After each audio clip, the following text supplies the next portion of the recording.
ألف لام را تلك آيات الكتاب المبين إنا أنزلناه قرآنا عربيا لعلكم تعقلون نحن نقص عليك أحسن القصص بما أوحينا إليك هذا القرآن وإن كنت من قبله لمن الغافلين إذ قال يوسف لأبيه يا أبت إني رأيت 11 كوكبا والشمس والقمر رأيتهم لي ساجدين قال يا بني لا تقصص رؤياك على إخوتك فيكيدوا لك كيدا إن الشيطان للإنسان عدو مبين وكذلك يجتبيك ربك ويعلمك من تأويل الأحاديث ويتم نعمته عليك وعلى آل يعقوب كما أتمها على أبويك من قبل إبراهيم وإسحاق إن ربك عليم حكيم لقد كان في يوسف وإخوته آيات للسائلين إذ قالوا ليوسف وأخوه أحب إلى أبينا منا ونحن عصبة إن أبانا لفي ضلال مبين اقتلوا يوسف أو اطرحوه أرضا يخل لكم وجه أبيكم وتكونوا من بعده قوما صالحين قالوا يا أبانا ما لك لا تأمنا على يوسف وإنا له لناصحون أرسله معنا غدا يرتع ويلعب وإنا له لحافظون قال إني ليحزنني أن تذهبوا به وأخاف أن يأكله الذئب وأنتم عنه غافلون قالوا لئن أكله الذئب ونحن عصبة إنا إذا لخاسرون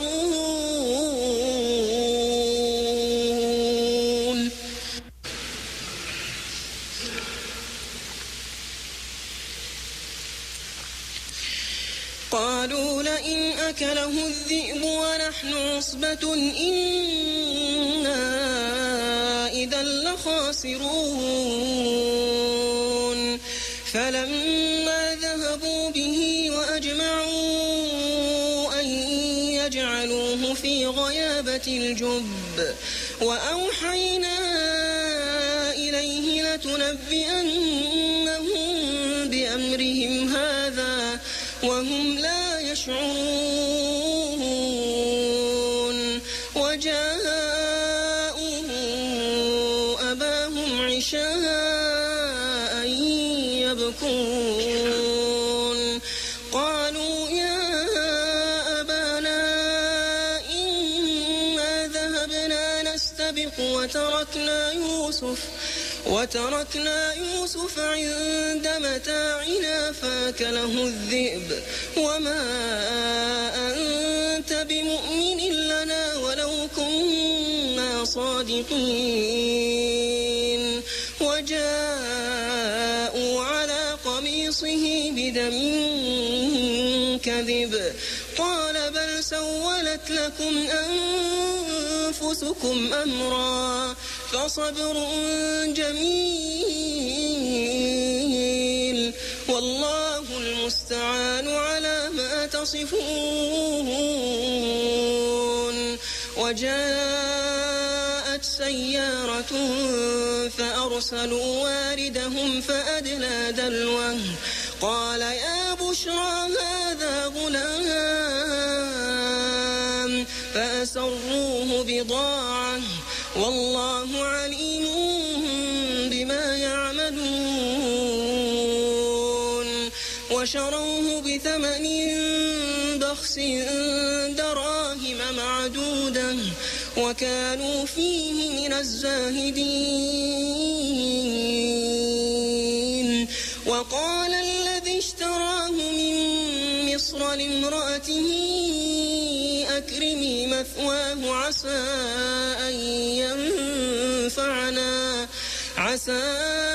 أن ينفعنا أو نتخذه ولدا وكذلك مكنا ليوسف في الأرض ولنعلمه من تأويل الأحاديث والله غالب على أمره ولكن أكثر الناس لا يعلمون.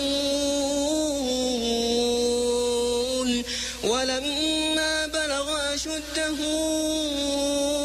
آتيناه حكما وعلما وكذلك نجزي المحسنين.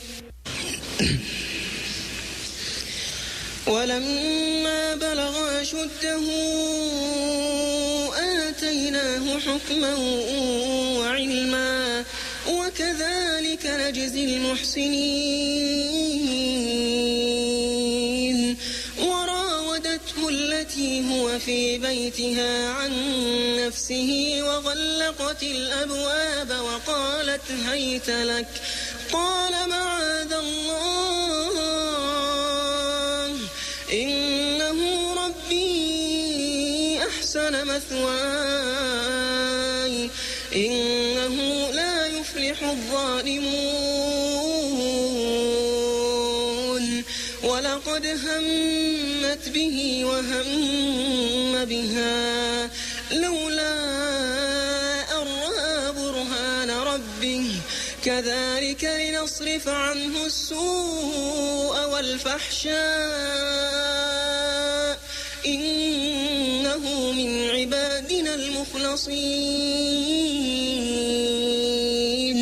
واستبق الباب وقدت قميصه من دبر وألف يا سيدها لدى الباب قالت ما جزاء من أراد بأهلك سوءا إلا أن يسجن أو عذاب أليم. قال هي راودتني عن نفسي وشهد شاهد من أهلها إن كان قميصه قد من قبل فصدقت وهو من الكاذبين وإن كان قميصه قد من دبر فكذبت وهو من الصادقين. فلما رأى قميصه قد من دبر قال إنه من كيدكم إن كيدكم عظيم. يوسف أعرض عن هذا واستغفري لذنبك إنك كنت من الخاطئين. وقال نسوة في المدينة امرأة العزيز تراود فتاها عن نفسه قد شغفها حبا إنا لنراها في ضلال مبين.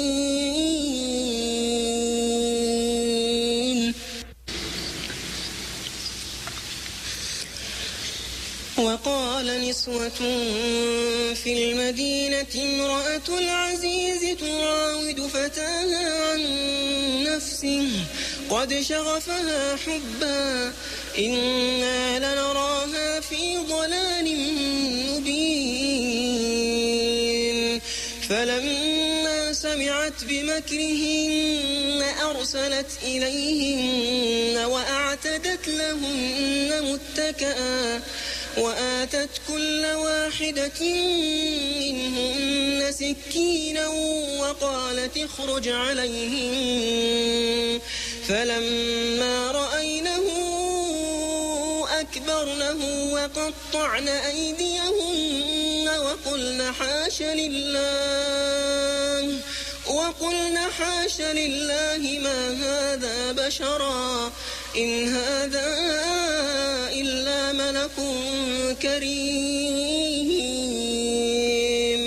قالت فذلكن الذي لمتنني فيه ولقد راودته عن نفسه فاستعصم ولئن لم يفعل ما آمره ليسجنن وليكون من الصاغرين قال رب السجن أحب إلي مما يدعونني إليه وإلا تصرف عني كيدهن أصب إليهن وأكن من الجاهلين فاستجاب له ربه فصرف عنه كيدهن إنه هو السميع العليم ثم بدا لهم من بعد ما رأوا الآيات ليسجننه حتى حين ودخل معه السجن فتيان قال أحدهما إني أراني أعصر خمرا وقال الآخر إني أراني أحمل فوق رأسي خبزا تأكل الطير منه نبئنا بتأويله إنا نراك من المحسنين قال لا يأتيكما طعام ترزقانه إلا نبأتكما بتأويله قبل أن يأتيكما ذلكما مما علمني ربي إني تركت ملة قوم لا يؤمنون بالله وهم بالآخرة هم كافرون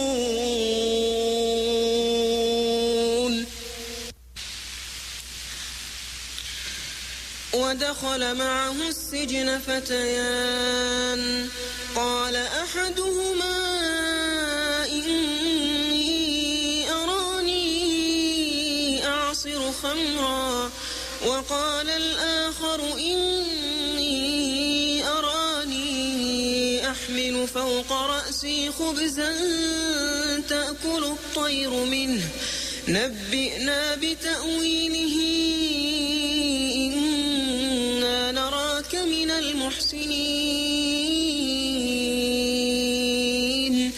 قال لا يأتيكما طعام ترزقانه إلا نبأتكما بتأويله قبل أن يأتيكما ذلكما مما علمني ربي إني تركت ملة قوم لا يؤمنون بالله وهم بالآخرة هم كافرون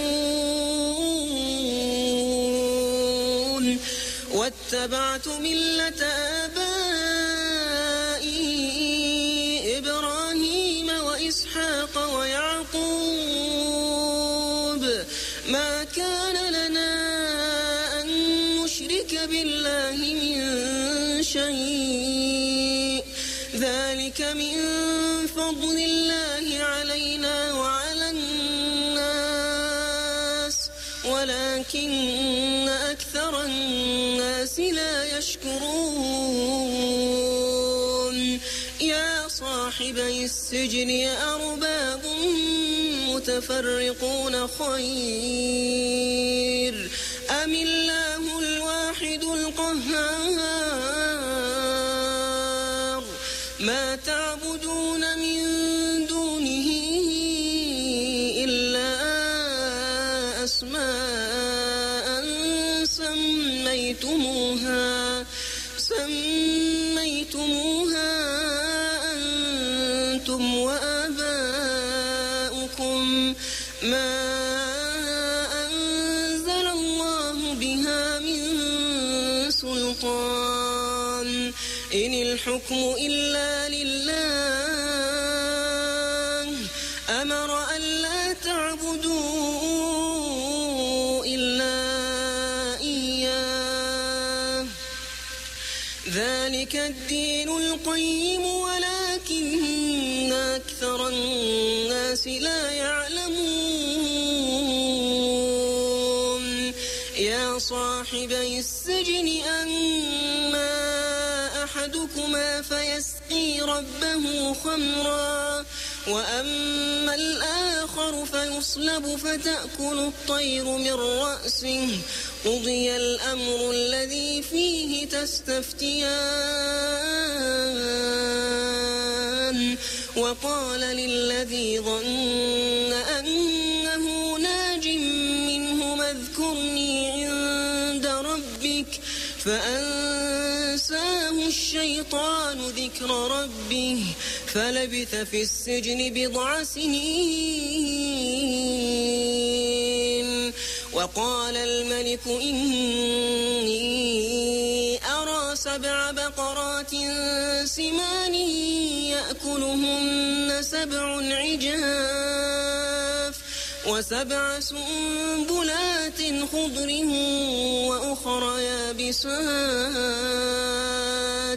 يا أيها الملأ أفتوني في رؤياي إن كنتم للرؤيا تعبرون قالوا أضغاث أحلام وما نحن بتأويل الأحلام بعالمين وقال الذي نجا منهما وادكر بعد أمة أنا أنبئكم بتأويله فأرسلون يوسف أيها الصديق أفتنا في 7 بقرات سمان يأكلهن 7 عجاف و7 سنبلات خضر وأخر يابسات لعلي أرجع إلى الناس لعلهم يعلمون قال تزرعون 7 سنين دابا فما حصدتم فذروه في سنبله إلا قليلا مما تأكلون ثم يأتي من بعد ذلك 7 شداد يأكلن ما قدمتم لهن إلا قليلا مما تحصنون ثم يأتي من بعد ذلك عام فيه يغاث الناس وفيه يعصرون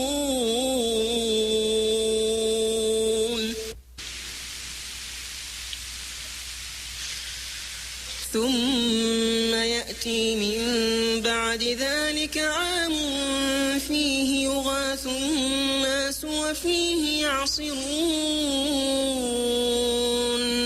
وقال الملك ائتوني به فلما جاءه الرسول قال ارجع إلى ربك فاسأله ما بال النسوة اللاتي قطعن أيديهن إن ربي بكيدهن عليم.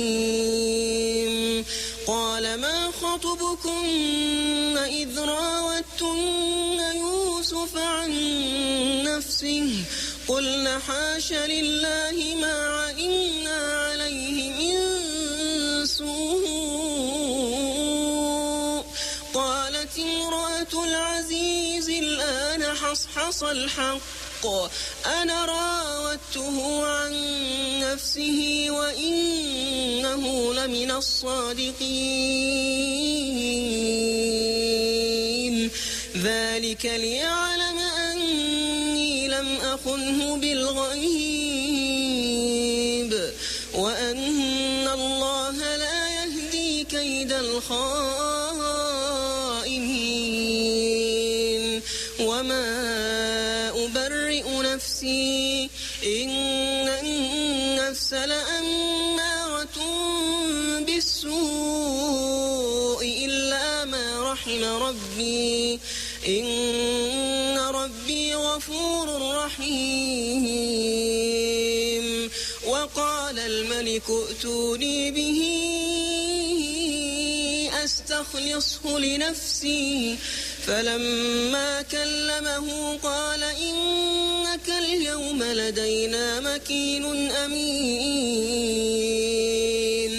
قال اجعلني على خزائن الأرض إني حفيظ عليم. وكذلك مكنا ليوسف في الأرض يتبوأ منها حيث يشاء نصيب برحمتنا من نشاء ولا نضيع أجر المحسنين. ولأجر الآخرة خير للذين آمنوا وكانوا يتقون. وجاء إخوة يوسف فدخلوا عليه فعرفهم وهم له منكرون. ولما جهزهم بجهازهم قال ائتوني بأخ لكم من أبيكم ألا ترون أني أوفي الكيل وأنا خير المنزلين. فإن لم تأتوني به فلا كيل لكم عندي ولا تقربون. قالوا سنراود عنه أباه وإنا لفاعلون.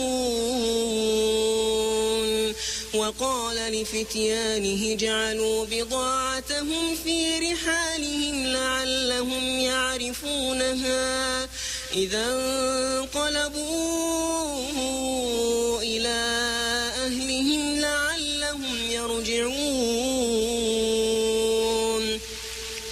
فلما رجعوا إلى أبيهم قالوا يا أبانا منع منا الكيل فأرسل معنا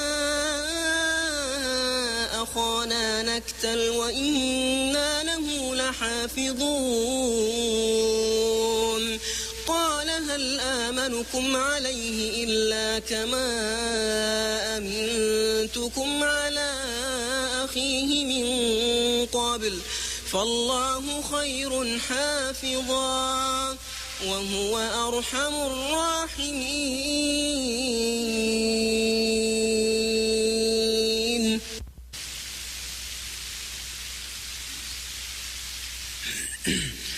ولما فتحوا متاعهم وجدوا بضاعتهم ردت إليهم قالوا يا أبانا ما نبغي هذه بضاعتنا ردت إلينا ونمير أهلنا ونحفظ نحفظ أخانا ونزداد كيل بعير ذلك كيل يسير قال لن أرسله معكم حتى تؤتون موثقا من الله لتأتونني به إلا أن يحاط بكم فلما آتوه موثقهم قال الله على ما نقول وكيل وقال يا بني لا تدخلوا من باب واحد وادخلوا من أبواب متفرقة وما أغني عنكم من الله من شيء إن الحكم إلا لله عليه توكلت وعليه فليتوكل المتوكلون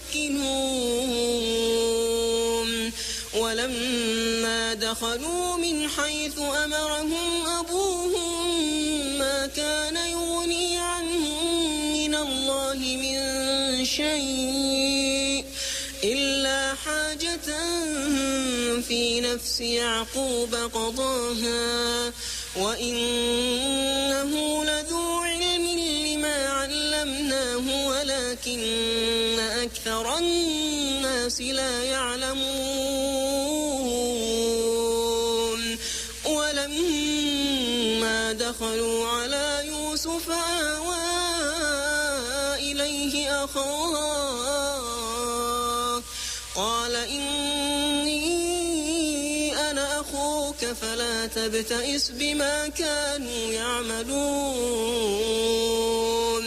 فلما جهزهم بجهازهم جعل السقاية في رحل أخيه ثم أذن مؤذن أيتها العير إنكم لسارقون قالوا وأقبلوا عليهم ماذا تفقدون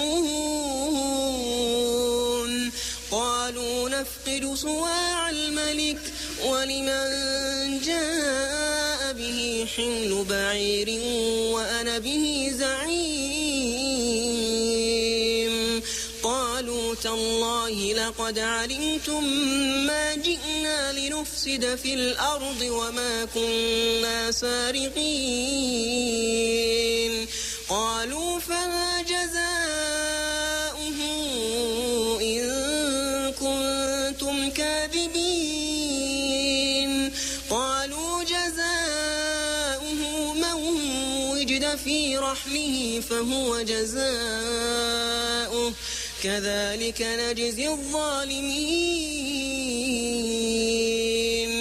قالوا تالله لقد علمتم ما جئنا لنفسد في الأرض وما كنا سارقين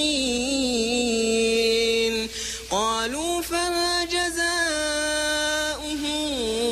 إن كنتم كاذبين قالوا جزاؤه من وجد في رحله فهو جزاؤه كذلك نجزي الظالمين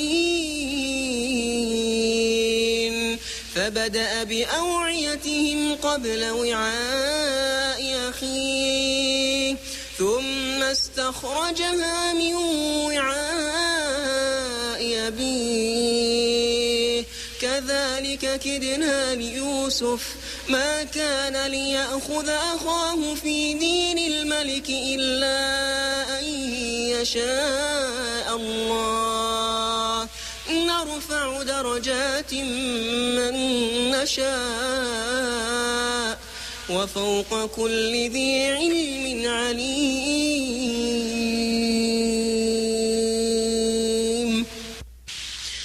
قالوا إن يسرق فقد سرق أخ له من قبل فأسرها يوسف في نفسه ولم يبدها لهم قال أنتم شر مكانا والله أعلم بما تصفون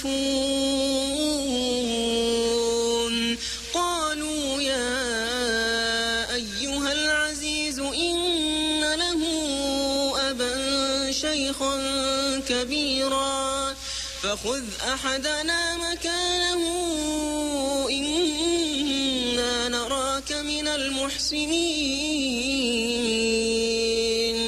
قال معاذ الله أن نأخذ إلا من وجدنا متاعنا عنده إنا إذا لظالمون فلما استيئسوا منه خلصوا نجيا قال كبيرهم ألم تعلموا أن أباكم قد أخذ عليكم موثقا من الله ومن قبل ما فرطتم في يوسف فلن أبرح الأرض حتى يأذن لي أبي أو يحكم الله لي وهو خير الحاكمين ارجعوا إلى أبيكم فقولوا يا أبانا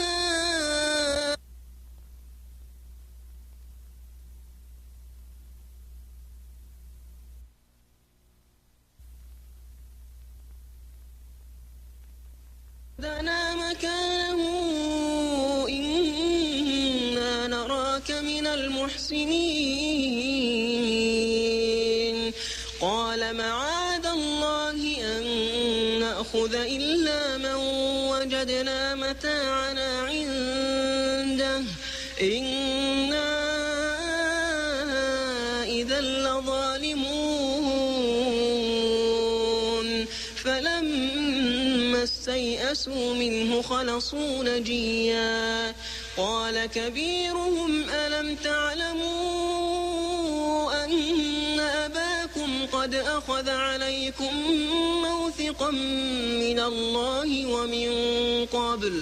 ومن قبل ما فرطتم في يوسف فلن أبرح الأرض حتى يأذن لي أبي أو يحكم الله لي وهو خير الحاكمين ارجعوا إلى أبيكم فقولوا يا أبانا إن ابنك سرق وما شهدنا إلا بما علمنا وما كنا للغيب حافظين واسأل القرية التي كنا فيها والعير التي أقبلنا فيها وإنا لصادقون قال بل سولت لكم أنفسكم أمرا فصبر جميل عسى الله أن يأتيني بهم جميعا إنه هو العليم الحكيم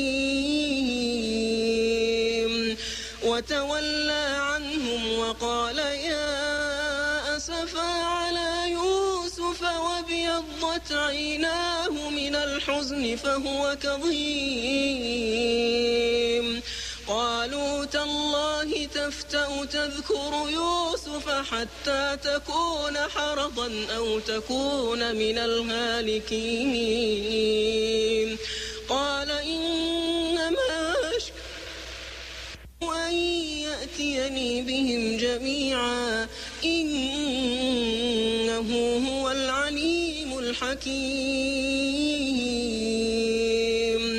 وتولى عنهم وقال يا أسفا على يوسف وابيضت عيناه من الحزن فهو كظيم قالوا تالله تفتأ تذكر يوسف حتى تكون حرضا أو تكون من الهالكين. قال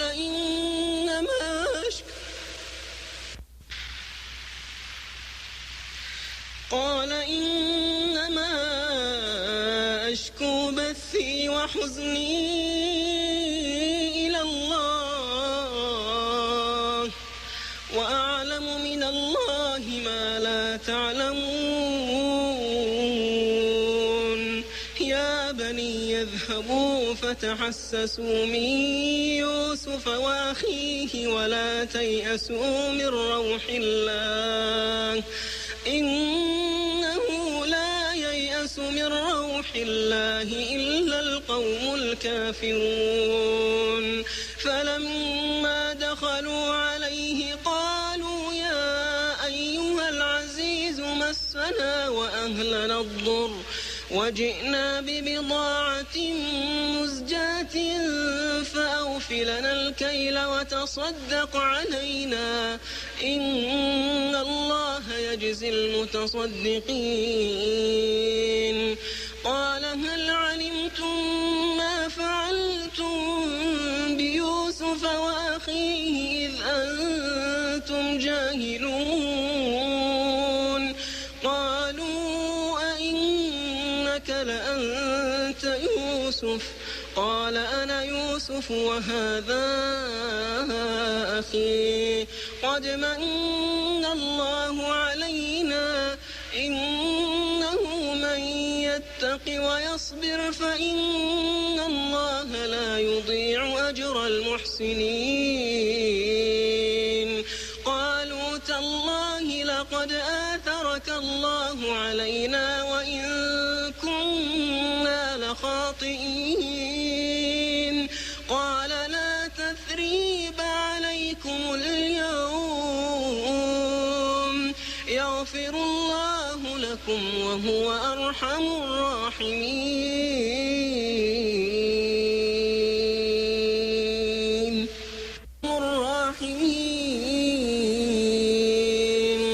اذهبوا بقميصي هذا فألقوه على وجه أبي يأت بصيرا وأتوني بأهلكم أجمعين. ولما فصلت العير قال أبوهم إني لأجد ريح يوسف لولا أن تفندون. قالوا تالله إنك لفي ضلالك القديم. فلما أن جاء البشير ألقاه على وجهه فارتد بصيرا قال ألم أقل لكم إني أعلم من الله ما لا تعلمون.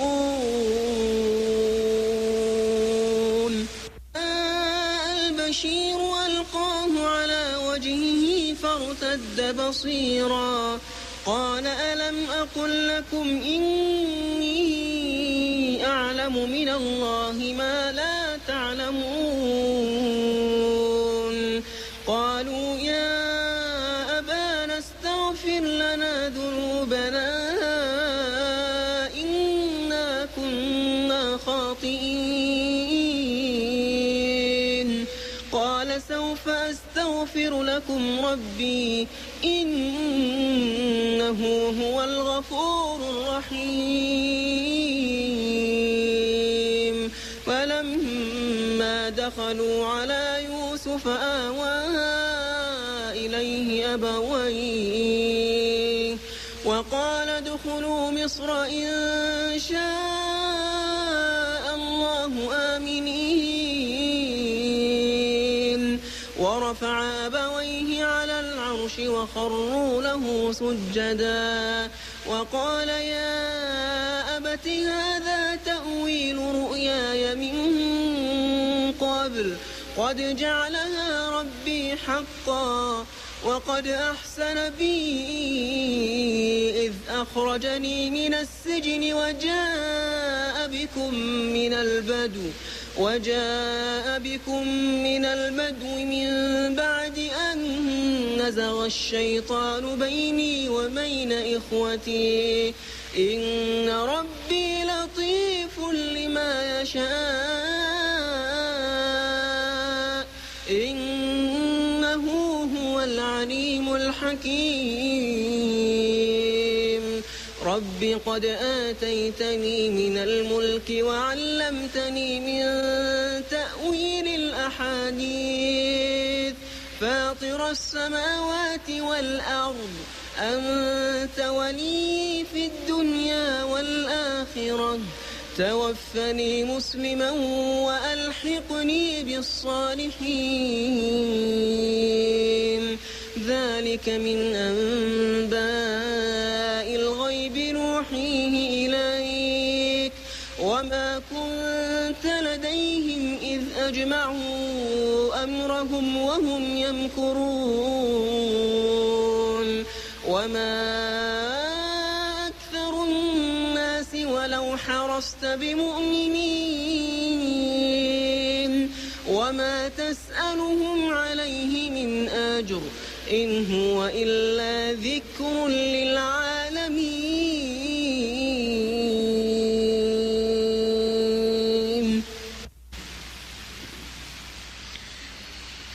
ذلك من أنباء الغيب نوحيه إليك وما كنت لديهم إذ أجمعوا أمرهم وهم يمكرون وما أكثر الناس ولو حرصت بمؤمنين وما تسألهم عليه من أجر إن هو إلا ذكر للعالمين وكأين من آية في السماوات والأرض يمرون عليها وهم عنها معرضون وما يؤمن أكثرهم بالله إلا وهم مشركون أفأمنوا أن تأتيهم غاشية من عذاب الله أو تأتيهم الساعة بغتة وهم لا يشعرون قل هذه سبيلي أدعو إلى الله على بصيرة أنا ومن اتبعني وسبحان الله وما أنا من المشركين وما أرسلنا من قبلك إلا رجالا نوحي إليهم من أهل القرى أفلم يسيروا في الأرض فينظروا كيف كان عاقبة الذين من قبلهم ولدار الآخرة خير للذين اتقوا أفلا تعقلون حتى إذا استيأس الرسل وظنوا أنهم قد كذبوا جاءهم نصرنا فنجي من نشاء ولا يرد بأسنا عن القوم المجرمين لقد كان في قصصهم عبرة لأولي الألباب ما كان حديثا يفترى ولكن تصديق الذي بين يديه وتفصيل كل شيء وهدى ورحمة لقوم يؤمنون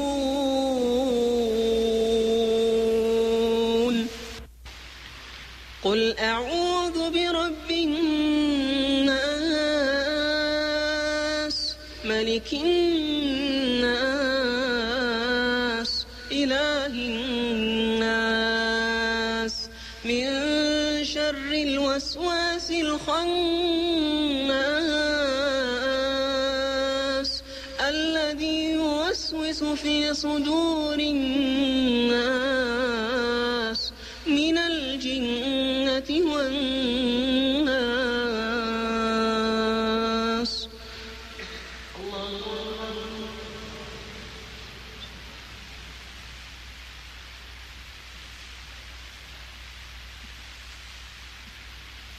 سمع الله لمن حمده.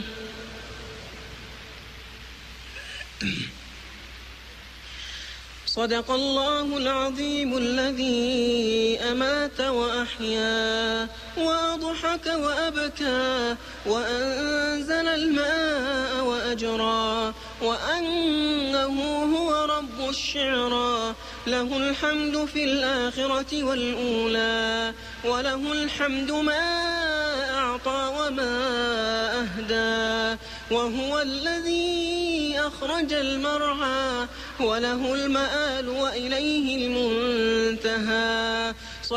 صدق الله العظيم الذي لا تعجزه ظلمات الليالي. صدق الجبار الذي أرسى الجبال العوالي. سبحانه من إله عظيم سبحانه من إله رحيم يغفر الذنوب ولا يبالي. لا إله إلا الله بها نحيا وبها نموت وبها نلقى الله وبها نوالي. اللهم اهدنا فيمن هديت وعافنا فيمن عافيت وتولنا فيمن توليت وبارك لنا اللهم فيما أعطيت وقنا واصرف عنا شر ما قضيت فإنك تقضي بالحق ولا يقضى عليك إنه لا يذل من واليت ولا يعز من عاديت تباركت ربنا وتعاليت. لك الحمد على ما قضيت ولك الشكر على ما أنعمت به وأوليت. نستغفرك اللهم من جميع الذنوب والخطايا ونتوب إليك. اللهم لا تدع لنا في مقامنا هذا ذنبا إلا غفرته ولا هما إلا فرجته ولا دينا إلا قضيته ولا عسيرا إلا يسرته ولا عقيما إلا رزقته ولا ضالا إلا هديته ولا مظلوما إلا نصرته ولا غائبا إلا رددته ولا مسافرا إلا حفظته ولا شهيدا إلا قبلته ولا ميتا إلا رحمته ولا أسيرا إلا فككته. اللهم فك أسرانا وأسر المسلمين. اللهم فك أسرانا وأسر المسلمين. اللهم ارحم ضعفهم. اللهم تول أمرهم. اللهم اجبر كسرهم. اللهم وآنس وحشتهم. اللهم وأنهِ غربتهم. اللهم كن معهم ولا تكن عليهم واكفهم شر الأشرار وكيد الفجار يا عزيز يا غفار.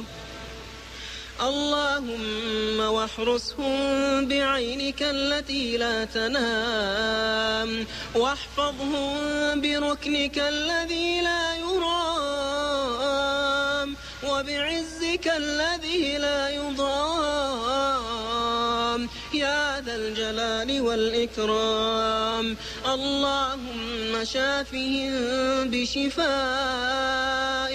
وداوهم بدوائك وعافهم من بلائك. احفظهم من عبث العابثين وكيد الكائدين، وارجعهم إلينا سالمين غانمين غير خزايا ولا محرومين. اللهم وارحم نوعة الأب المحزون ودموع الأم الرؤوم وبكاء الزوجة الحنون ورجاء الولد المحروم. اللهم إنا نسألك الصبر الجميل لأهالي الأسرى والمفقودين. اللهم أعظم أجرهم واكشف غمهم وثقل ميزانهم. اللهم إنا نستودعك إخواننا المأسورين، لا تسلط عليهم ظالما ولا جبارا. نستودعك اللهم أعراضهم يا من لا تضيع وديعته ولا تضيع أمانته ولا تضيع حفيظته. رحماك بأسرانا يا أرحم الراحمين. رحماك بأسرانا وأسرى المسلمين برحمتك يا أرحم الراحمين. اللهم إنا أنخنا مطايانا ببابك فلا تبعدنا عن جنابك، فإن أبعدتنا فلا حول ولا قوة إلا بك. لا رب لنا سواك فندعوه ولا مالك لنا غيرك فنرجوه. إلهنا من نقصد وأنت المقصود، ومن الذي نسأله وأنت الرب المعبود. يا من عليه يتوكل المتوكلون وإليه يلجأ الخائفون، وبكرمه وجميل عوائده يتعلق الراجون ويسأله السائلون أن تجعل خير أعمالنا آخرها وخير أعمالنا خواتيمها وخير أيامنا يوم لقائك. اللهم واجعل القبور بعد فراق الدنيا خير منازلنا، وافسح بها ضيق ملاحدنا، وارحم في موقف العرض عليك ذل مقامنا، وثبت عند اضطراب جسر جهنم منزلة أقدامنا، وبيض وجوهنا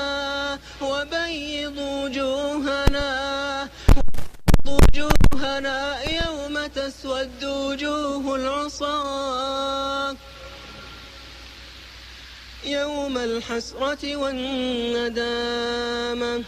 إلهنا زلت بنا الأقدام وإنا مقرون بالإساءة على أنفسنا، نرجو عظيم عفوك الذي عفوت به عن الخاطئين، وها نحن ببابك واقفون وبرجائك عاكفون، ومن عذابك خائفون ولثوابك مؤملون.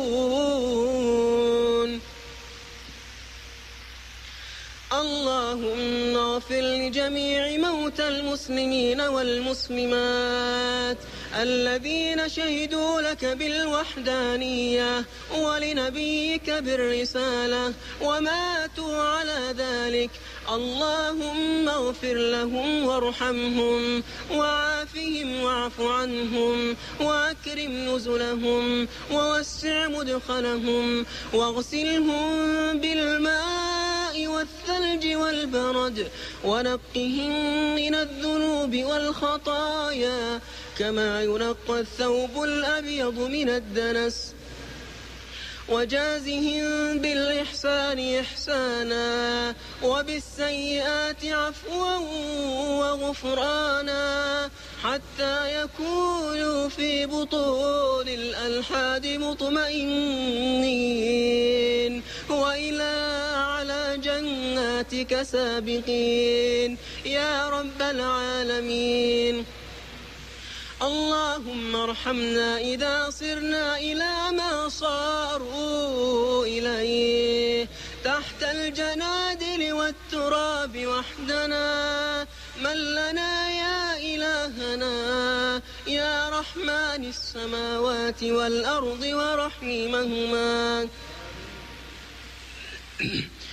اللهم ثبتنا عند الموت، اللهم ثبتنا عند الموت، اللهم ثبتنا عند الموت بلا إله إلا الله. إذا يبس منا اللسان وارتقت اليدان وضعف الجنان وشخصت العينان وبردت القدمان برحمتك يا أرحم الراحمين. اللهم ارحمنا إذا غسلنا أهلنا وارحمنا إذا كفنونا وعلى الأكتاف حملونا إلى المساجد يصلون علينا ثم إلى القبور فرادا ساروا بنا وفي باطنها أغلقوا بابها علينا إلى منكر ونكير،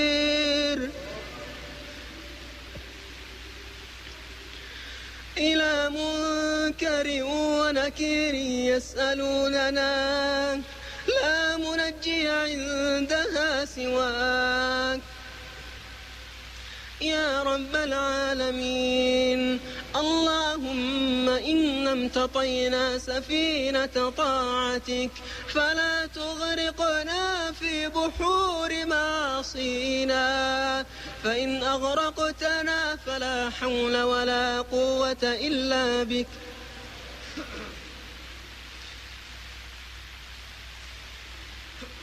اللهم آتنا في الدنيا حسنة وفي الآخرة حسنة وقنا عذاب النار وأدخلنا الجنة مع الأبرار.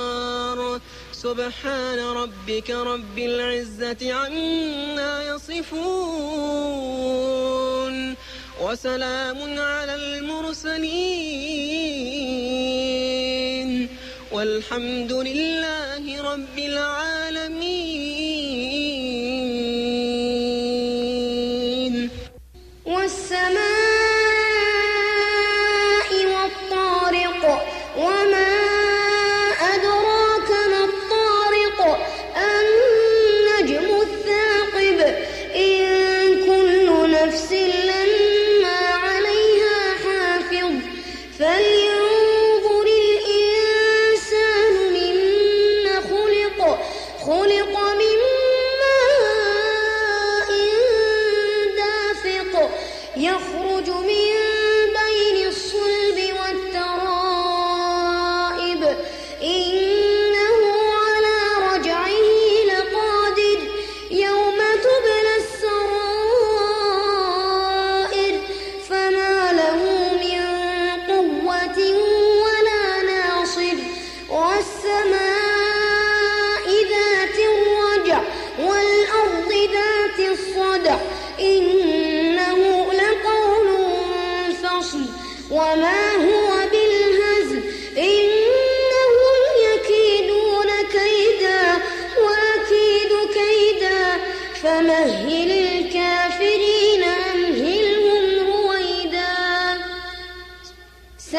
سبح اسم ربك الأعلى الذي خلق فسوى والذي قدر فهدى والذي أخرج المرعى فجعله غثاء أحوى سنقرئك فلا تنسى إلا ما شاء الله إنه يعلم الجهر وما يخفى ونيسرك لليسرى فذكر إن نفعت الذكرى سيذكر من يخشى ويتجنبها الأشقى الذي يصلى النار الكبرى ثم لا يموت فيها ولا يحيا قد أفلح من تزكى وذكر اسم ربه فصلى بل تؤثرون الحياة الدنيا والآخرة خير وأبقى إن هذا لفي الصحف الأولى صحف إبراهيم وموسى هل أتاك حديث الغاشية وجوه يومئذ خاشعة عاملة ناصبة تصلى نارا حامية تسقى من عين آنية ليس لهم طعام إلا من ضريع لا يسمن ولا يغني من جوع وجوه يومئذ